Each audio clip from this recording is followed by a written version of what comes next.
welcome to the Deep Dive. Today we're getting straight into something I think a lot of you wrestle with. How do you keep that initial excitement going when you're learning English? You start off super motivated, ready to conquer it all, but, well, reality kicks in.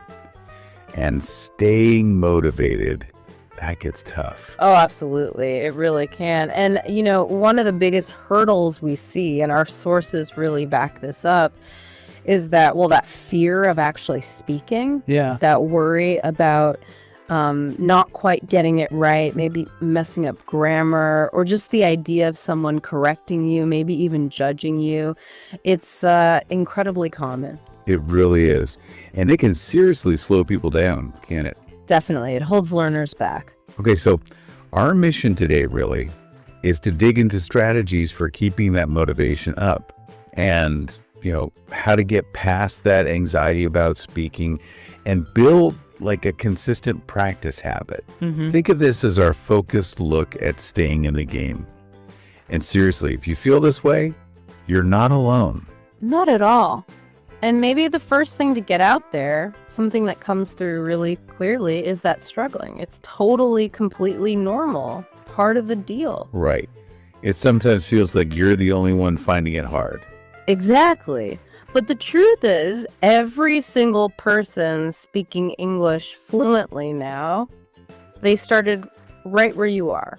That's such a good point. I mean, think about it. They all began at zero, made tons of mistakes, felt awkward. Felt nervous, yeah. Probably wanted to quit sometimes, too. It's all just part of how you learn, isn't it? And what's really interesting is how we frame those mistakes. Instead of seeing them as failures, which, let's face it, kills your motivation. Totally. We should see them as essential feedback. They're actual steps forward. You're learning from them.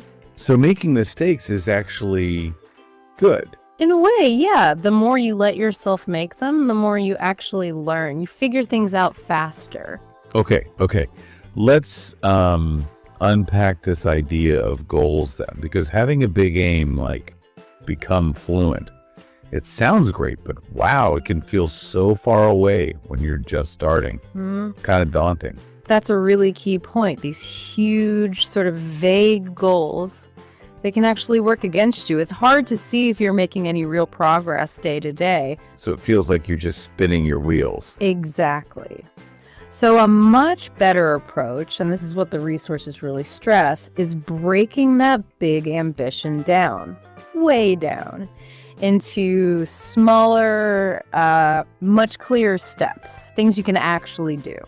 Okay, like what? Give us some concrete examples of these smaller steps from the source material. Well, instead of just fluency, think about, say, learning 5 new words, just 5, every day. Manageable. Or making a real effort to use just one English sentence in a conversation you have, just one. Okay. Or maybe you watch a short English video, something you enjoy, and you just jot down 3 new phrases you picked up. Right. Even setting aside, say, 10 minutes, just 10 focused minutes a day, specifically for practicing speaking.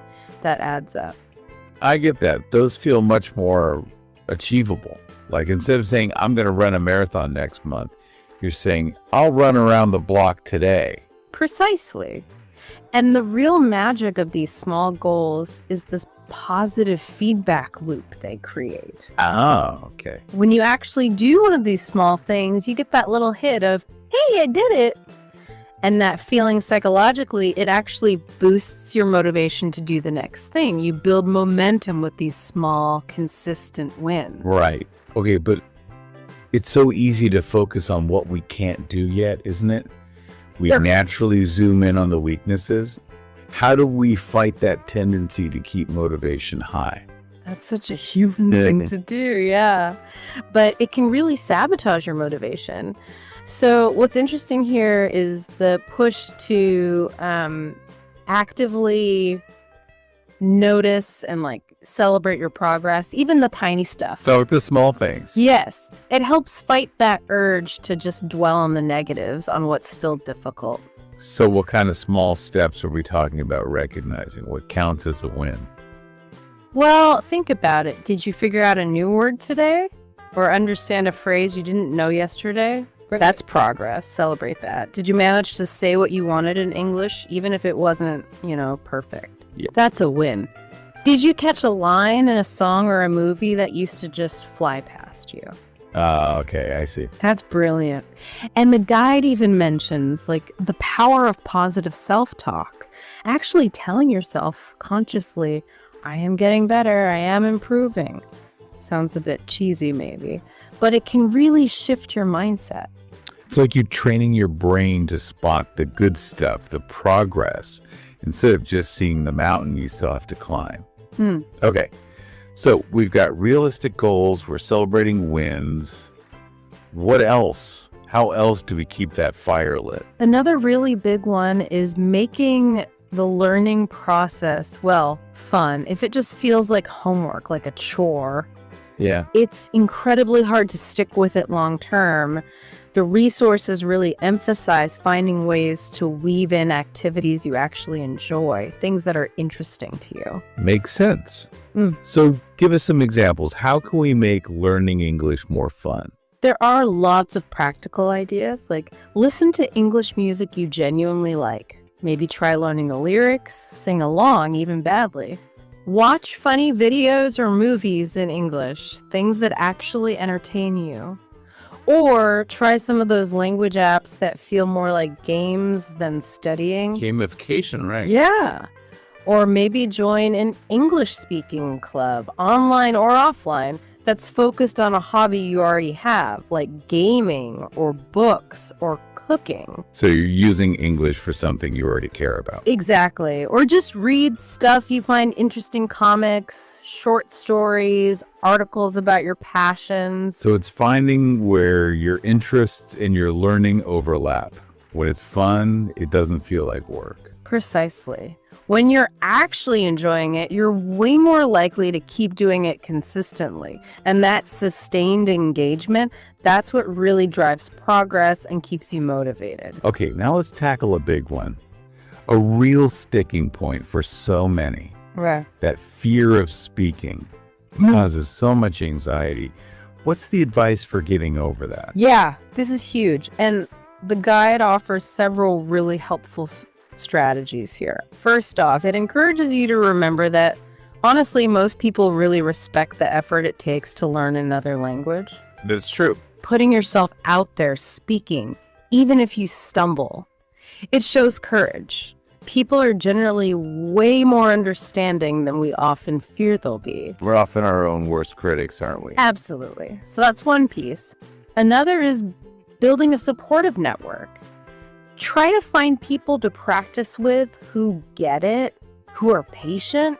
Like other learners, maybe? Yeah, other learners are great because they're in the same boat. Or just patient friends. Having someone positive and non-judgmental to talk to can make a massive difference to your confidence. Okay, but what if you don't easily have someone like that to practice with right now? How can you start building confidence on your own? Well, the guide suggests something really practical. Just practice talking to yourself. To yourself. Yeah. Stand in front of a mirror, maybe, and just try saying simple sentences out loud, like, today I feel happy, or I am learning English. Simple stuff. Okay. It might feel a bit weird at first, sure, but it's totally low pressure. It gets you used to forming the sounds, hearing your own voice in English. It's like a private rehearsal. Rehearsal space. I like that. No audience pressure. Exactly. And then also look into online speaking groups or language exchange sites. There are tons of communities online where learners connect just to practice. Right. And those places are often super supportive because, again, everyone's there for the same reason with similar worries. So it's about taking small steps out of your comfort zone, but into places where you feel relatively safe and understood. Okay. Now, what about our own thoughts? That internal voice can either help us or totally sink us. How does the guide address those negative thoughts? Oh, this is so critical for motivation. Those thoughts like, ugh, I'll never be fluent, or my English is just awful. Yeah, everyone else is learning faster than me. Exactly. Those are super common, but they are so damaging to your confidence and your drive. Our resources really highlight how important it is to first recognize when you're doing it and then actively challenge those negative thoughts. It's about changing that internal script. Okay, but how? How do you actually change thoughts that feel so automatic? Well, it takes practice, but it's about consciously swapping them out. So when your brain says, I'll never be fluent, you make yourself think, okay, maybe not today, but I am making progress step by step. And that's what counts. Right. Counteracting it. Yeah. Instead of my English is terrible, try shifting to my English is getting better every time I practice. And that thought, everyone else is better. Remind yourself, everyone learns differently at their own speed. This is my journey. So it's like actively reframing that inner conversation. Even if it feels a little forced at first, those positive replacements can eventually change your overall mindset. Absolutely. Thinking more positively just helps you be more resilient, you know? You bounce back from tricky bits better and keep a more optimistic view. Okay. Now, we talked about setting goals and celebrating wins. How does actually tracking our progress fit into keeping us motivated? Tracking gives you cold, hard proof of how far you've actually come. And seeing that proof, that can be an incredibly powerful motivator. It makes your effort feel real, tangible. Instead of just feeling like you're working hard, but not sure if it's paying off. Exactly. It turns abstract effort into something concrete you can look back on. So what are some easy, practical ways to track progress? The guide suggests a few good ones. You could keep a simple journal in English. It doesn't have to be long, just a sentence or two each day about your day or what you learned. Okay. Or try recording yourself speaking English for maybe a minute, once a week or so. Then listen back later. You'll likely hear improvements over time in pronunciation or fluency. Oh, that's a good idea. A bit scary maybe, but effective. It can be. Or just keep a running list. New words you learn, new phrases you pick up, just jot them down. So you're creating a personal record of achievement. That's it. And when you look back at that journal or listen to those recordings or see that list after a month or 3 months, you'll probably be genuinely surprised and encouraged by how much you have learned. It's a real boost, especially on days you feel stuck. Okay, let's be real though. There are going to be days when motivation just tanks. It happens to everyone. What's the advice for getting through those mad days? Totally normal to have off days. Absolutely. And the advice is basically don't beat yourself up about it. Easier said than done sometimes. I know. Ah. But instead of feeling guilty or just giving up completely for the day, try to do something small, something English related, but low effort. The key is just staying in touch with the language somehow without demanding too much of yourself. Okay, like what kind of low effort things? Could be just listening to 1 or 2 English songs you like, or watching a really short, funny YouTube clip in English, Right. or even just quickly reviewing some vocab words you already know pretty well, something familiar and not too taxing. The goal is just to keep that connection going gently rather than breaking contact completely. So maintain contact, even if it's minimal. Don't let the chain break entirely. Okay, let's zoom out for a second. How important are our basic underlying reasons for learning English in the first place? How does that help with long-term motivation? Remembering your why. That's fundamental. Absolutely crucial for sticking with it.